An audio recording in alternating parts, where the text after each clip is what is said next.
Bienvenue âme fantastique. Entrez dans le royaume vibrant de mon univers, un terrain de jeu pour tout ce qui touche à la spiritualité et à l'épanouissement personnel.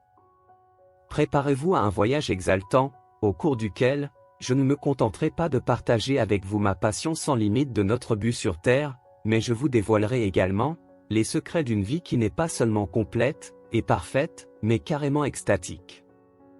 Rejoignez-moi donc, dans ce voyage palpitant vers la joie et l'épanouissement ultime, car ici, mes amis, nous ne faisons pas que vivre. Nous maîtrisons l'art de la joie de vivre ensemble.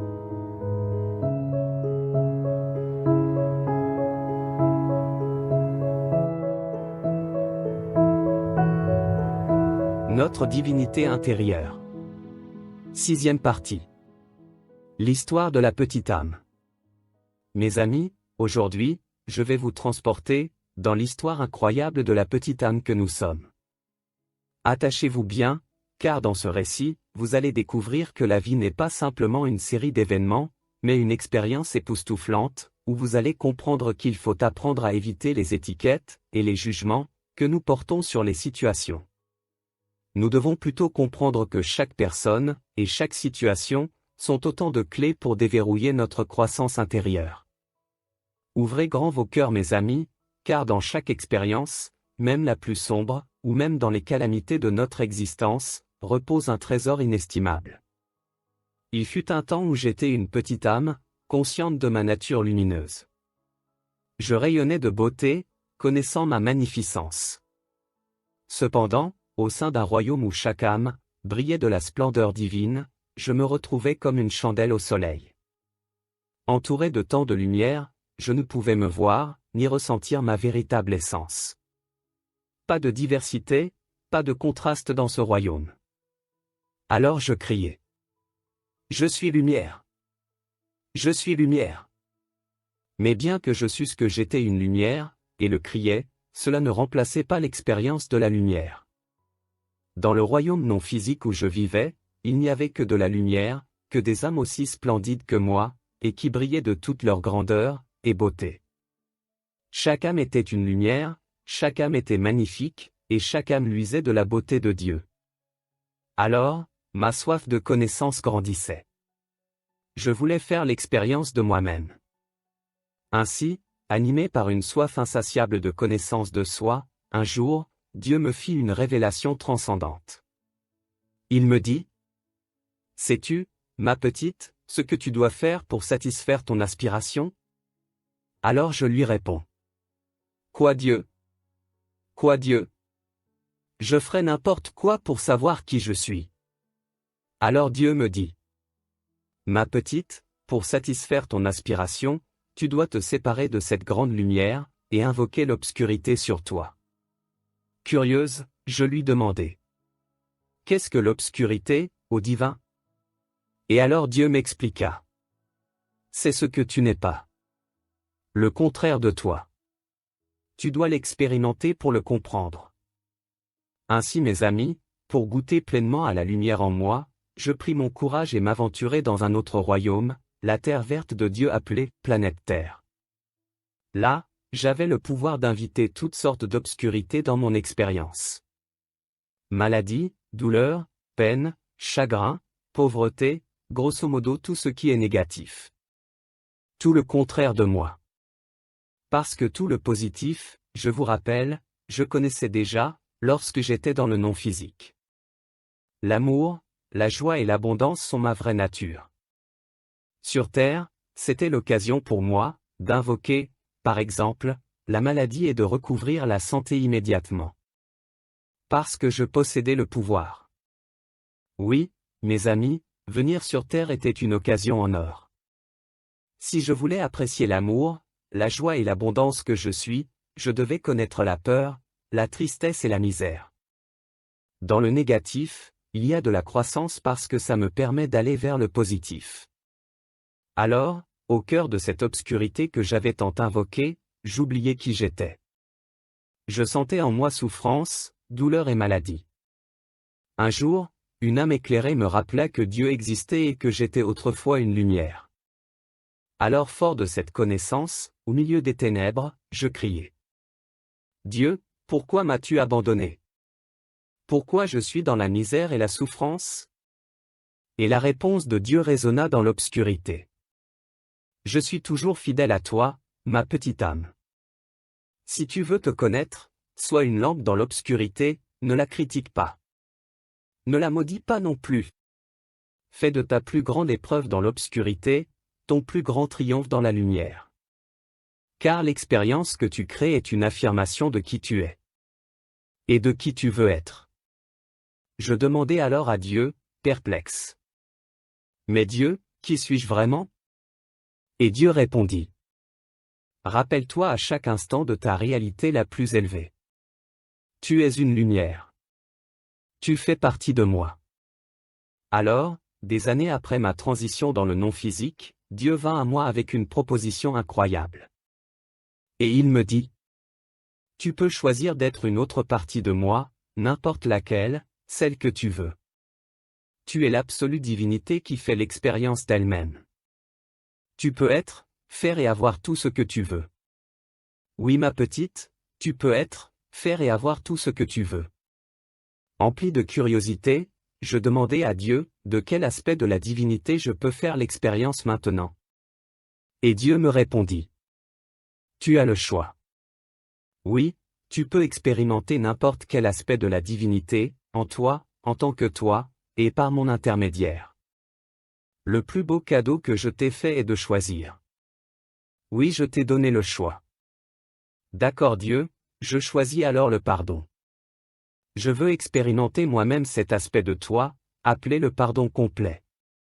Ainsi mes amis, naquit un défi unique, comme vous pouvez l'imaginer. Autour de moi, il n'y avait personne à qui pardonner. Tout ce que Dieu avait créé était perfection et amour. Oui, dans ce royaume du non-physique, tout était perfection et amour. Et nous étions tous créés à la perfection de Dieu. Alors Dieu, y a-t-il vraiment quelqu'un à qui je puisse pardonner, lui demandai-je, incrédule. Personne, répliqua Dieu, avec une sagesse infinie. Regarde autour de toi. Vois-tu des âmes moins parfaites, moins merveilleuses que toi? Je me retournai et fus surprise de me voir entouré de toutes les âmes célestes, venues des régions les plus éloignées du royaume non physique. Elles étaient là, attirées par la nouvelle selon laquelle j'avais eu une conversation extraordinaire avec Dieu. Aucune n'est moins parfaite que moi, m'exclamai-je. À qui, alors, devrais-je pardonner? À cet instant, une autre âme bienveillante se détacha de la foule et me dit. Tu peux me pardonner. Pourquoi je te pardonnerai, lui demandai-je. Lors de notre prochaine vie sur la terre, je ferai quelque chose qui demandera ton pardon, expliqua l'âme bienveillante. Mais quoi? Qu'est-ce qu'une être d'une lumière aussi parfaite que toi pourrait faire pour que je veuille lui pardonner, m'étonnai-je. Avec un sourire, l'âme bienveillante répondit. Oh, nous trouverons certainement quelque chose de désagréable ensemble. Mais pourquoi ferais-tu ça, lui demandai-je, perplexe. Je ne pouvais imaginer pourquoi un être d'une telle perfection voulait ralentir sa vibration au point de pouvoir faire quelque chose de mauvais, de méchant, de contre-nature, pour satisfaire mon désir de pardonner. Alors, l'âme bienveillante m'expliqua avec douceur. C'est simple. Je le ferai parce que je t'aime. Oui, parce que je t'aime inconditionnellement. Tu veux faire l'expérience de toi-même en tant que pardon, n'est-ce pas? Et souviens-toi, tu as déjà fait la même chose pour moi. Vraiment?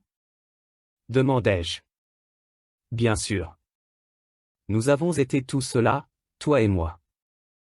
Le bien et le mal, l'homme et la femme, le haut et le bas, le chaud et le froid. Nous avons compris que sans le contraire de ce que nous voulons, l'expérience de la grandeur n'est pas possible. L'âme bienveillante continua son récit. Si tu choisis d'être une chose, quelque chose, ou quelqu'un de contraire à qui tu es, cela doit apparaître quelque part dans ton univers, pour que cela soit possible. Les gens autour de toi sont les anges spéciaux de Dieu, et les circonstances que tu vis, sont des cadeaux de Dieu. Rappelle-toi que tout ce que tu vis est un cadeau de Dieu. Mais je ne te demande qu'une chose en retour. Tu peux me demander n'importe quoi, criai-je, tout excité à l'idée de ces expériences. Je brûlais d'un désir ardent de faire l'expérience de chaque aspect divin de Dieu. L'âme bienveillante me dit alors: à l'instant où je te frappe et te châtie, à l'instant où je te fais le pire des choses que tu puisses imaginer, à l'instant où je te tromperai, te tuerai, te trahirai, à ce même instant, rappelle-toi qui je suis vraiment. Je ne t'oublierai pas. Je te verrai dans ta perfection, et je me souviendrai toujours de qui tu es. Je te le promets, affirmai-je. Cette promesse ce jour-là était la même que Dieu a faite à nous tous. Je compris que, peu importe les événements que j'allais vivre, la vie sur Terre est une occasion pour moi de savoir de façon expérientielle ce que je sais déjà de façon conceptuelle. Je compris qu'il n'y a ni de bien, ni de mal, de choses à faire ou à ne pas faire. Je compris que la vie est le plus grand cadeau de Dieu. L'occasion de faire ce qui me plaît et d'en éprouver les résultats. La chance de me créer à nouveau, à l'image et à la ressemblance de qui je suis vraiment. L'espace nécessaire pour produire une réalité de plus en plus élevée de moi-même, fondée sur mon idée la plus élevée de mes capacités. Comprenez ceci mes amis. Je peux me savoir gentil, à moins que je ne fasse une gentillesse à quelqu'un, sinon je n'ai qu'une idée de moi-même. Je peux me savoir amour, mais je ne peux montrer mon amour, que si j'attire la peur, ou une occasion qui m'amène à pardonner. Je devais garder mon attention, et mon esprit sur la situation dans son ensemble. Sur la vision globale de la vie. Et pas me focaliser sur les situations contraires à qui je suis vraiment. Et maintenant, la question qui vous est posée. Avez-vous respecté cette promesse envers les autres? Avez-vous pardonné à vos pires ennemis pour aimer à nouveau? C'est ma question pour vous aujourd'hui. J'espère que maintenant, vous comprenez pourquoi nous sommes ici. Un voyage extraordinaire vers la découverte de soi, et de la divinité qui réside en chacun de nous.